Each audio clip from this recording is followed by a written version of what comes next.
Welcome into the Karaoke Hour with Casey Matthews, or as we like to call it, the Roll James Podcast, brought to you by Pepper Jack's Grill and Pyramid Contractors. Well-known Pharrell Williams fan, Casey Matthews to my left. I'm Jimmie Allen. The Jays win 75-60 tonight over the North Dakota Fighting Hawks. Case, obviously, the headline is the Jays improved to 3-1, but the underlining story is it didn't look very clean tonight. Yeah, it wasn't pretty. I don't even know how to spin this one. Yeah, very positive. Try to keep it positive. Other than we won, there are some bright spots in terms of personal performances. I think Blake played well, 19 points, 12 rebounds. That was nice to see. Hudson had a really good first half. Second half, I thought it was fine. Overall, seven rebounds, right? 1 point, 4 assists. But he made the right plays. That was encouraging to see. 0 and 8 rebounds, 13 points. There's some good statistical numbers, but when you look at the competition, it just doesn't do it for me. There's a lot to work on, man. There's a lot to work on, and I'm anxious to get DK up here and hear his thoughts because I'd like to see what he thinks. What are his top things that he feels like we need to improve on? I have my own list, as do you, but I don't know. This one's got me a little bit. I don't know. Perplexed? Yeah. Creighton Assistant Coach Derek Kellogg is going to join us here shortly in a minute following Mac's post-game show. The one thing that obviously stood out from a negative connotation is Creighton goes 1 of 17 from 3 in the second half. And, you can talk about assists and rebounds and transition basketball all you want. That's not going to get it done against anybody. I think the Jays were lucky enough to get out of here with a double-digit victory tonight because, listen, you shoot that bad from beyond the arc, you're going to let a lot of teams keep pace with you. And the lead was down to 8 at one point in the second half, and I don't think anybody had that on their bingo card tonight. No, a lot of empty possessions. Yeah, a lot. It was 4 possessions. 4 out of 5 possessions were travel violations for the Jays as well, so it wasn't just missing threes. It was kind of everywhere. Yeah, I think it's one of those things offensively. We're just not in a rhythm. Part of it, and it's something I want to ask DK, is how many guys we played tonight? 5, 10, 12. 13, 12, yeah. Yeah, you played 12 guys, and now Ty had 2 minutes. Austin only was 6 minutes. That one's got me. I'm interested about that. But the rest of the guys that really played, I guess Jackson must have gotten hurt. Jackson McGinn, who didn't play the entire second half and only played 8 minutes of the first half. There was that interaction with he and Mac going into halftime where Mac was clearly not happy about a defensive possession with him out there. Sure. Read into that whatever you want, but he's just style though. Yeah, he's just too good of a player not to play in the second half unless something's seriously wrong. Yeah, or it's one of those things where I'm not trying to disrespect North Dakota, but this is a game that it shouldn't have finished this close. So I think you go into that and you think, well, if he's even a little bit banged up, it's not worth playing him. It's important to remember that he injured the foot and missed the Colorado State scrimmage because of the injury too. So it's probably a couple things. It's not only if he isn't seriously hurt, but is he hurt enough that you're worried about missing him in the Players Era Festival? Because even despite his kind of slow start to this season, that's a guy you can't go without. Yeah, I'd like to see how many different lineups we played tonight. That'd be interesting to see for me, just because it's hard to be good when your lineups are all over the place. And right now they kind of are by necessity, because Mac's trying to find a couple lineups that he knows he can go to, and he's struggling to find it. And I get it. We're seeing the same thing, right? And it's just very inefficient offensive basketball. Defensively, it's not good. we can't guard the basketball. We really benefited that they they're not a very good team. They shot 33% from the field, 12.5% from 3. While we were struggling on defense. Right. Or else this is a much different score. So there's definitely some things to clean up. I think when you really start to break down where you start, to me, it's offensively, I think it has to start with ball movement. Just too many dribbles, not sharing the ball, in the flow of the offense. It's different when you get trapped and you pass, or you're getting late shot clock and you pass. But you've got to be able to make plays for other people. You've got to drive with the plan to pass, right? And you saw Hudson do it must have been the second half, where he drove, he jump stopped, traveled, but at least he was doing it to make a play for somebody else. Right. That's what we need more of. Those quick passes that go We always refer to as the one more, right? Where it's just bang, bang, bang. It was a staple of Creighton's offense. Getting the hockey pass in, the extra pass to set up the open look. Yeah. And there's been opportunities that I feel like we haven't hit on offensively in transition. I think, Murph is really big on this. I'm sure he's talking about it. Like hit a heads in transition, get the ball down the floor, make the defense react. For that to work out. Absolutely. You can't have Mac be the first guy down the court, which has happened a couple times. And I try and just get an effort from guys to run. And I don't want to paint that a picture that it's guys are lazy or they're not trying or they're not giving effort. You can see this team actively thinking while they're out on the court. Like these guys, a lot of the players in this team, obviously in their first year or for most of them in their second year, are still kind of trying to figure some things out. And like we're talking about this off air. Like there was a couple times tonight that Nick Graves passed up a very seamlessly easy basket to try to draw a foul. Now, that's probably a couple of things, right? This team is struggling offensively, so you're just trying to get as many points as you can on the scoreboard, and probably trying to get a little bit of a momentum going your way. But you got to be better at the free throw line if you're going to do that. Like no shade to Nick tonight. The whole team kind of struggled from the free throw line, but he goes 4 of 9. Creighton as a whole, 15 of 25 from the charity stripe. This is just like, I know they won tonight and they're 3-1, but this is not winning basketball right now. You've got to make your free throws. You've got to make wide open 3-point attempts. Just 8 of 30 from beyond the arc for the Jays tonight. Like, I don't know if this team is good enough in transition that you could take 38 3-point attempts. You know what I mean? Like they've got to find a way. There was times tonight they looked legitimately scared to drive into the paint. Well, and that can't be the case against the North Dakota squad. But the problem, Jimmie, is we don't really have anybody that can get by their defender. Right. Hudson to me has been the one. Like there are a couple in the first half where I felt like Blake had a step on his man, and still the guy got back in front of him and forced him to take the ball back out. Like that's offensively, you've got to be able to make plays for the people. And I know I'm just repeating myself, but it's just a staple of this offense. But it starts with being able to penetrate and kick and get the defense moving. Right now, we're playing against a set defense, and we're playing against the. You all right? Yeah, I'm good. Yeah, playing against a set defense all the time, and even when we're driving, we're not causing rotations. Like one of the things I felt like we really struggled with tonight was double teams.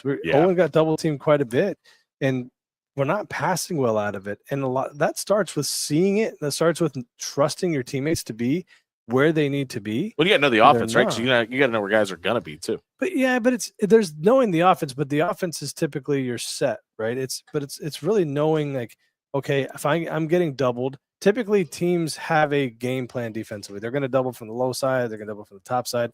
You go into the game for the most part knowing what you're going to do. It's exactly why when you see some of the ball screens and we're flipping the angle late in the ball screen, because we knew how North Dakota wanted to guard that. So you go in and you drill that for a couple of days leading up to it. You have to develop trust when you're going through that and know, okay, my teammates are going to be in the right spots. What it looked like to me tonight was Owen would get trapped and didn't really know where his teammates were. So instead of being able to anticipate where that ball needs to go, he's having to actually wait and look and find, then throw the pass. By that time, it's too late. He's turning it over. You're getting it tipped out of your hands. Passes. Yeah. That's got to look. First of all, I don't think we're going to get doubled much with Owen. Number one, which is a problem in its own right.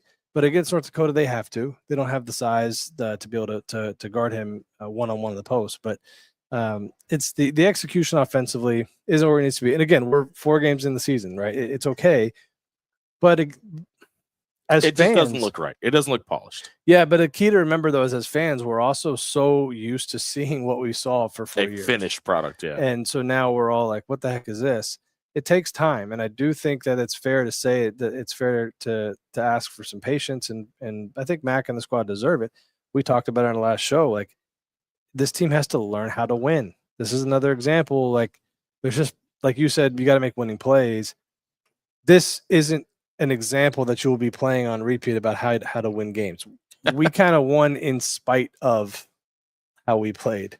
Yeah, and I want to point out a few of the positives too. I mean, Creighton at one point went on an 18-2 run, so some things were clicking, but that was the beginning of the game. So I'll give a positive to give a negative. That means that North Dakota made some adjustments and Creighton couldn't handle them. You know, so it's twofold. They're like, yeah, there were some good moments, but also, you know, you've got to be able to not only everything we're talking about, learning the offense and trusting your teammates, but you've got to be able to adjust in game too. So, well, you do. And look, we're gonna give a shout out to Lucas Vargas right now. Lucas has just texted me. He said he's tuned in, Jimmy. He's watching the show. Don't you have a real job now? Well, Lucas works for the Los Angeles Lakers now, and I guess they didn't play tonight.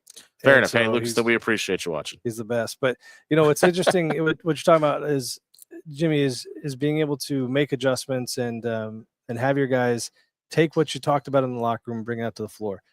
You're not really seeing a lot of that right now. Yeah, and I think a lot of it is because. Well, and it's noticeable too, right? It's not like we're saying that in anticipation. It's you could see the frustration from the coaching staff's emotions on the sideline, and just probably not seeing what they're teaching out on the court. Right. And again, when your team can't, I don't want to say comprehend, but when your team can't put into action the simple things. Well, probably when they're thinking instead of reacting, right? Like that's what it seems to be. I don't think it's comprehending. I think they're thinking about what they need to comprehend as opposed to reacting to seeing what's in front of them.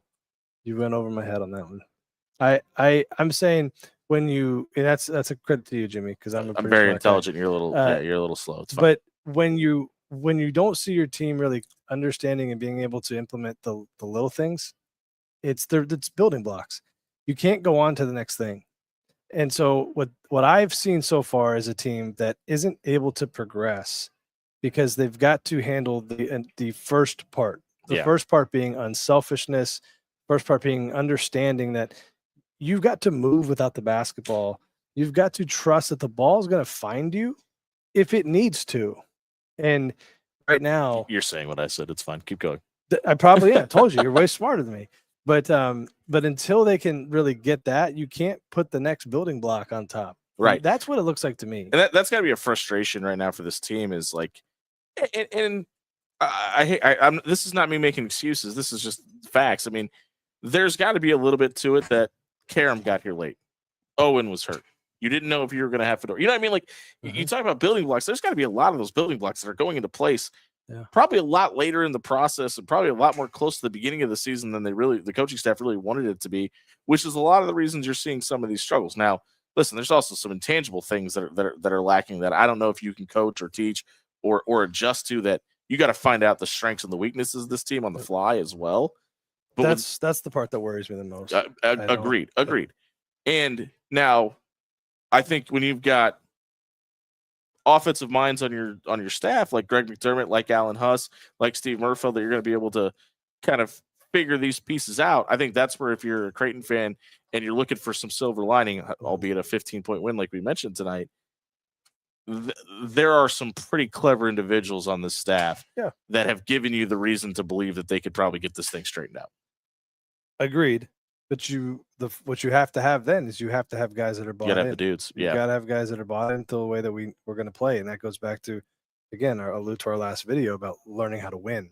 And you've got some guys in this team that just the reality is they don't know how to win. They haven't been a part of winning programs, so they don't really know yet. Like, what are the things that you have to do to win close games? What are the things you have to do to be able to come back in games where you're getting punched and like Gonzaga? And the Gonzaga game is probably a poor example just because of where the game was played. How bad it went too. And Gonzaga is probably a Final Four team right now, in my opinion. So, but you're still going to have games this season where you're going to get punched, and you're going to have to continue to stay in the fight and continue to do the little things that keep you hanging around till later in the game, to where you can make a run and can win the game. These teams like this, when you have so many new guys, again, guys that haven't been in winning programs, it does take some time to figure that out. But all that being said, these are still college basketball players. They're getting paid a lot of money to be here and play the game. At some point, it's like, all right, I'm either going to do it or I'm not. And Mac will get to that point with certain guys. It's like, I'm going to play the guys that are going to play the right way. They might not be as skilled, they might not be as good at players, but they'll play. It might be as simple as just do what I tell them to as well. Like, are you going to do what we coach you to do when it gets tough out there? Because you always go back to your worst habits when things get the toughest. Sure. And if you're going to consistently do that, like that's just something like that's also one of the caveats to having a group of guys that you feel like are talented enough to do it. Is if one guy isn't executing at the level that you think they should, there's always somebody behind them. And that's kind of what this team has right now. And to your point about figuring out rotations, that's also kind of the double-edged sword is like, okay, is it this guy is struggling to understand what we're teaching him to do? Can he not do it? Or is he struggling to do it with the guys that are on the court? And that's got to be a lot of what this coaching staff is trying to figure out right now. Yeah. I mean, I think all that being said too is like, let me just go look at this game specifically. And again, I'm searching here, Jimmie, for a silver lining, but it's, you go 1 for 17 in the second half from 3. Just say you shoot your average, right? You shoot 35%. I shouldn't have done this because it makes me do math in my head. Yeah. But we've just say your intelligence. Yeah, shoot exactly. Just shoot your average and you make 6 more of those threes. Yeah. Okay? That math could be wrong, but I think it's right. And so with that said, that's 18 points if I'm correct, more, right? So then this game looks a lot different. This game does look a lot different. So, and look, there were definitely some shots taken that I know Mac will show on film, like, hey guys, this isn't the shot we want to take. But I don't think it was like necessarily all of them or even a large majority of them. I do feel like they for the most part, they took good shots that you would anticipate going. You got to make it. Mm-hmm. Oh, absolutely. But it does look a little bit different when the ball is going in versus when it's not. So, and listen, we've seen really elite shooters struggle with this process, and it's also game number 4. You know what I mean? Like I think it's just unfair to say this is who this team is and this is who they're going to be now. Kind of been the same team through four games, so it's understandably why some people would have that thought process. But I still think I think there's a lot of basketball left.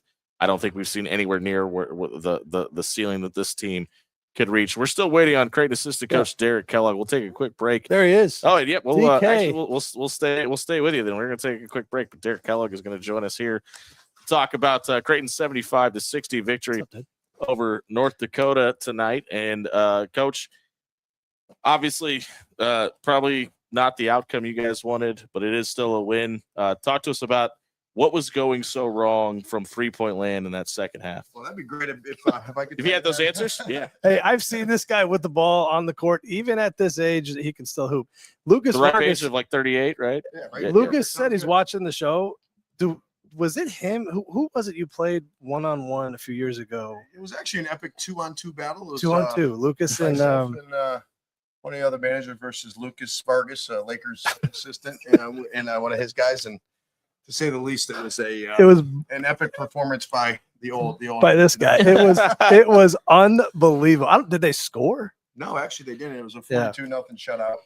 It was terrible. Not that anybody was counting or anything. Yeah. Lucas had been talking a lot of trash. Well, the reality of it is he was, and then after that, I think he was pretty surprised after the first couple possessions. Maybe a little humbled.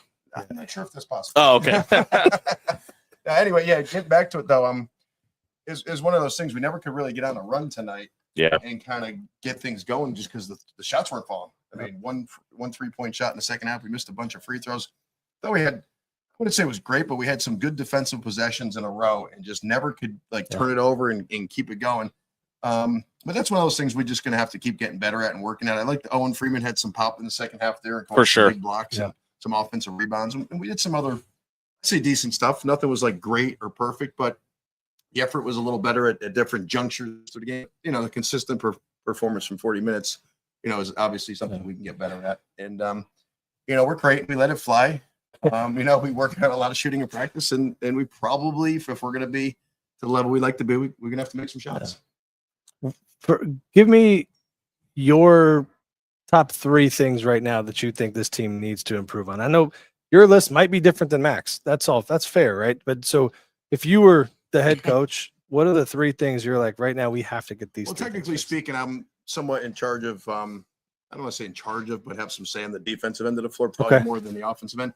And I thought our concepts were pretty good. We did a good job of guarding their actions. We did a pretty good job of, kind of guarding their set plays. It's just guarding the basketball one-on-one and kind of taking them out of what they want to do as far as I'm trying to drive the ball to the right, and that's not happening. And we let them probably touch paint too many times, as we have in a couple different junctures this year. I thought we did a better job defensive rebounding. And then obviously if we could just have a crystal ball and let more shots go in, that would be fantastic. I mean, we have really, really good shooters that just haven't really knocked them down. But from a defensive end of standpoint, guarding the basketball one-on-one and making the game uncomfortable for your opponent on a consistent basis every time down. And then just some unforced, basketball plays that are hard to coach. I think we put them I think Mac does a good job in practice of trying to put him in different situations. It didn't look exactly as it had looked at different times in practice. Maybe it's the lights. Maybe it's guys got a little tentative. I don't want to say tentative, but you miss a couple threes in a row, your confidence wavers a little bit. So stay confident. Like Absolutely. You're here. There's no, this is who we have, and be confident. Maybe outkick your coverage on the floor. One of those shooters is obviously Jackson McAndrew. He doesn't see a minute in the second half. Do we know? Did he tweak something? He's been having some a little bit of pain in his foot / ankle, and it's kind of been lingering some. And obviously you can see a couple of plays, guys kind of scooted by him pretty easily. Sure. He wasn't moving great on it, and so I think it's a precautionary measure to make sure that we can get him back at 100%. Because honestly, we all know we need him to be one of those guys if we're going to reach our potential. Josh obviously tweaked something and came off the court, but came back in to the second half. He seemed to be okay. He was, and I like the effort he gave tonight. Me too. He's practiced really hard the last couple of days and kind of is buying into the defense end of the floor. Maybe because he played as hard as he has all year on defense, he didn't have his legs at different times on the jump shot. But I liked his effort. He's starting to show a little bit more leadership. And listen, it's hard. It's different. Yeah. We've been accustomed here of having some pretty good leaders. Yeah, 3 or 4 guys return, and they know how everything works in Mac's system and how we do things. And now I think each coach is kind of monitoring a few different guys to make sure they're kind of getting accustomed to the Creighton culture. And I know you understand because you've been around it. Sure. It's different and it's a little bit more demanding than most places. Yeah, I think it's a great segue because we've talked about it on our show. It's kind of a coaching cliche about you have to learn how to win. But this team specifically, when you look at the pieces that you brought in and the role that they're playing, you did bring in quite a few guys that didn't come from winning cultures. And now they're in one, but it's also a little different because they've got to find their own way a little bit. Can you talk about learning how to win and kind of what that means in this system? Because I do think it's different from. Yeah, I would say it's different.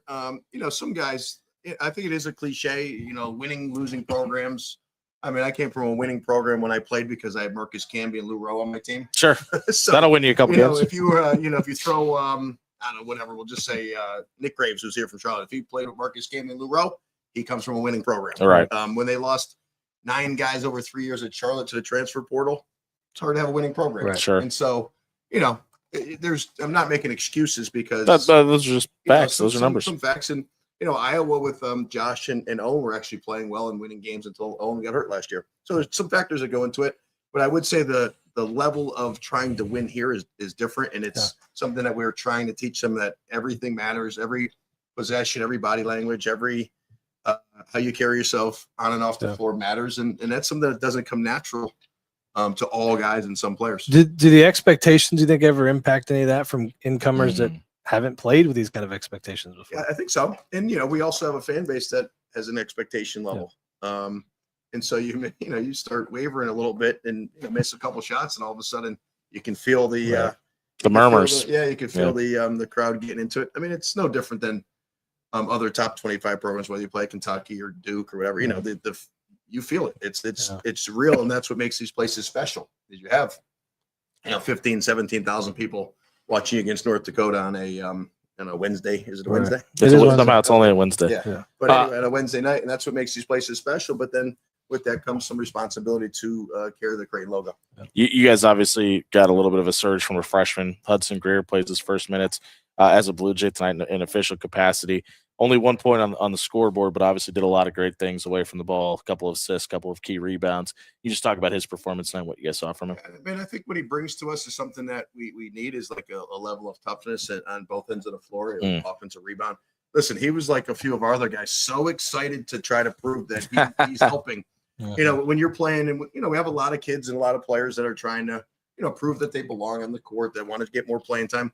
So sometimes you press a little bit, you do a little bit more than you should instead of just playing natural. And I feel like Hudson, he was trying to show us like, all right, I'm ready and I'm going to do it. But he does the little things. You mentioned Nick a minute ago, Nick Graves, and obviously there was a couple times tonight where he pump faked, or maybe it was a little bit late in the shot, trying to cause a foul or get to the free throw line, etc. Is that something you want to see more of, less of? I mean, personally, or like if you're talking about me personally, I don't see him guard the ball into somebody and make it really hard on the other point guard. And I think when you decide that you're going to do that every day in practice and all the way through, which he's getting better at, then your offense just kind of happens. You're not worried about it so much. It just kind of happens. Yeah. And so I think that's something that he can improve on. Defense is effort and like, I'm going to beat the other guy. Right. And I think for us to be really good, we have to win that battle from the 3-point line to the half court mark of who's going to dominate the game in there. And, while he put up some points tonight, did some really good things, I think he needs to establish himself that I'm going to win this battle every single time I step on the floor between those lines. And if the guy beats me and kind of wins it, it's because he fought really hard for 40 minutes. So I'd say that's one. And then, get the ball in transition and push. He's fast. He's good with the ball. He can really get to the rim.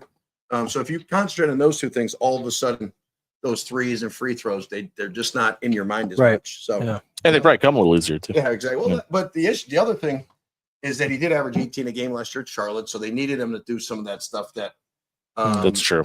Might be a little different than what we're looking for. So it's a learning curve for him. I think he's improved. He had some really good minutes against different junctures. Now it's 40 minutes of great basketball. Yeah.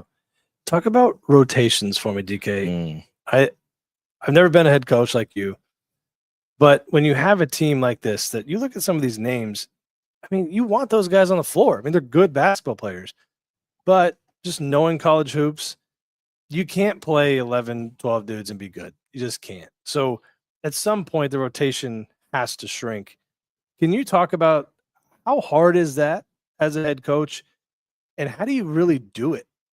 Yeah, that's probably the toughest thing when you have a lot of players for the head coach. Like, it's probably the toughest decisions that he has to make. But we also have spent a lot of time of kind of going over rotations and who we think would be the best fits for particular times of the game. And I think everybody realizes once you get past 9 and 10, it gets a little difficult to put those guys in. So we're just trying to figure that out. I think that's our job as coaches and a coaching staff is to, give Coach Mack the best feedback, the best things that we feel, and we'll make a decision as a staff. But I feel for coach being the head coach at times when you have this many guys at all, some of them are very similar, and who do you go with that particular day and game? So it's something I think that does weigh on him because he loves all the guys on the team and wants to see everybody happy and making sure that they're in a good place. And the uncomfortable part, but it is just the reality is now in this era of NIL and agents and there's so many people in these kids' ears that telling them it's not always the things that we would want them to be told. I think that also makes it hard. I mean, am I right, wrong? You're correct. It's a weird situation, I think, for the coaches and the agents and families and players, because there is a lot of, I guess, money at stake. Sure. There's a lot of teams out there that need players. And what's good for the player is not always good for the team. I mean, some guys have played at schools that lose, but they put up, whatever amount of points. And next thing you know, they're so it is an interesting dynamic. The most interesting thing is that you have young, I call them kids, that are still in college and they're kids. And, nobody's married with kids on your team anymore. You could say that. Yeah. But that are getting paid significantly a lot of money and also still don't understand that they want to be college kids and want to be have lunch with you and come to your office and meet.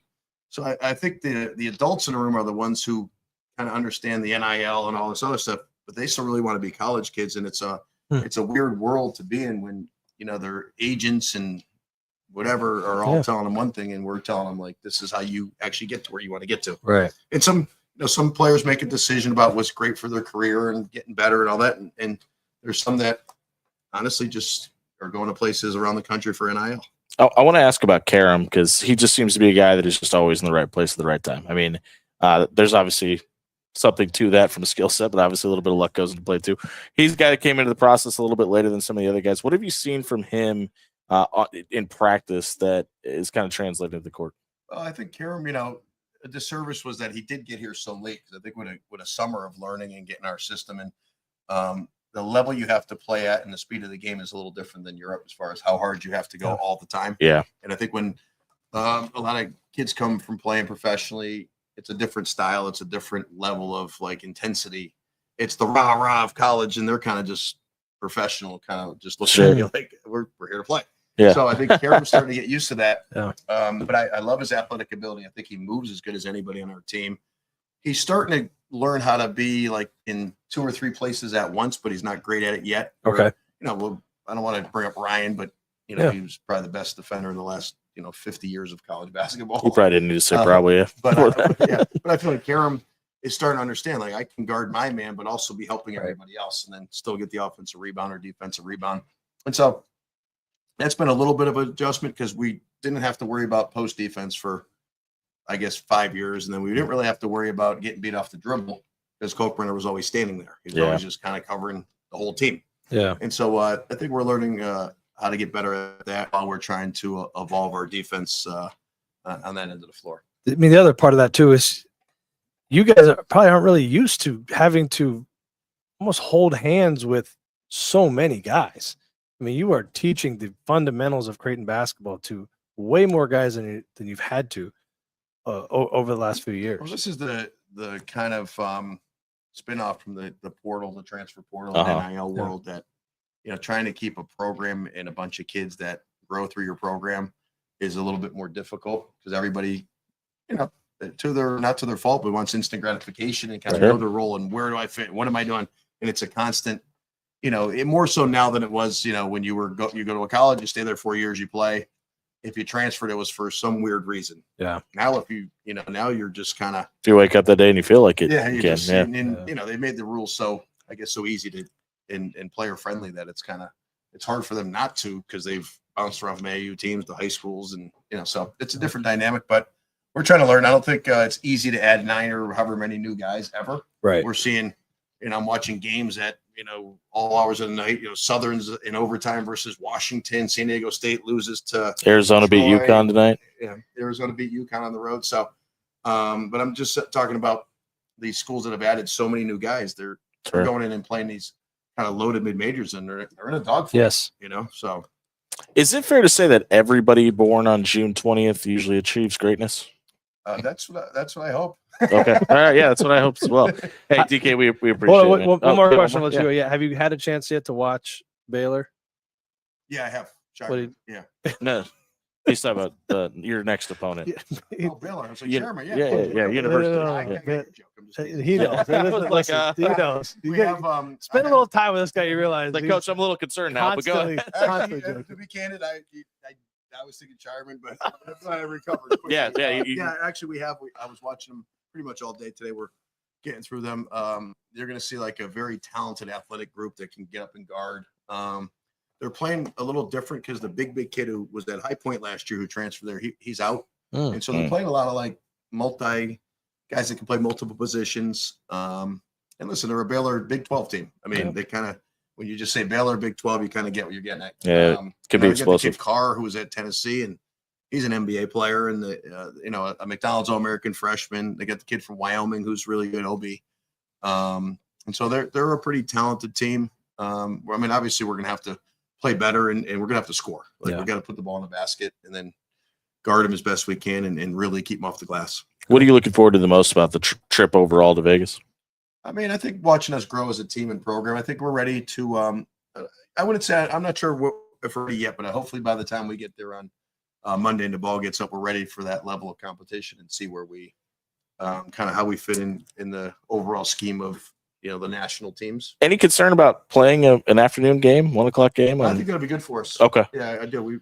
I think our guys, one of the things that I feel like is we have all really good kids, so they'll probably be in their rooms at a certain amount of time, and we'll have them all basically in bed early in Las Vegas, and who knows, hopefully that gives us an advantage. Hopefully you get back in time for Thanksgiving. That would be fantastic. What's your go? Your Thanksgiving plate has the most of what on it? Turkey and gravy. Turkey with the gravy on it. Yeah. That's my go-to. I like turkey. I'm not a big stuff. I like stuff in the cranberry sauce you can have. I don't. Yeah, man. The condiments. But you're not a ham guy on Thanksgiving. We'll cook one back in the days, but at this point, I'd rather just have turkey. Get ham anytime. Yeah, I'm with it. That's turkey enthusiast Derek Kellogg, Coach. We appreciate your time today. Safe travels to Vegas. We'll catch up with you later in the season. Thank you. Good to see you, my friend. You Absolutely. Creighton wins 75-60 over North Dakota tonight. That's going to wrap us up here on the Roll Jays podcast. We appreciate you. Check it out. Don't forget to give us a like and subscribe on Big East Energy as well. Stick around.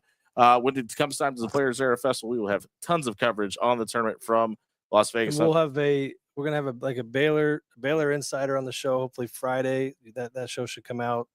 It'll come out over the weekend probably. Yeah, because we're gonna need to come out for Monday. So yeah, I was just gonna say Monday. Get on that, boss. Normal time. So yeah. Like and subscribe to the Roll Jays podcast. You can get up to date on all that information as well. And occasionally you'll just see Derek Kellogg hanging out in the background. We'll see you next time. Thanks for watching. Why you need to try Pepper Jack's Grill, the best Philly cheesesteak in America. At Pepper Jack's Grill, we craft your Philly just the way you like it. Fresh ingredients, sizzling on the grill, and endless customization options. Not just Phillies, we've got rice bowls, burritos, nachos, and even vegetarian choices. And don't forget those crispy fries with our famous spicy ranch. With 10 great locations in Omaha, there's a delicious meal waiting for everyone in the family. Pepper Jack's Grill, your Philly, your way.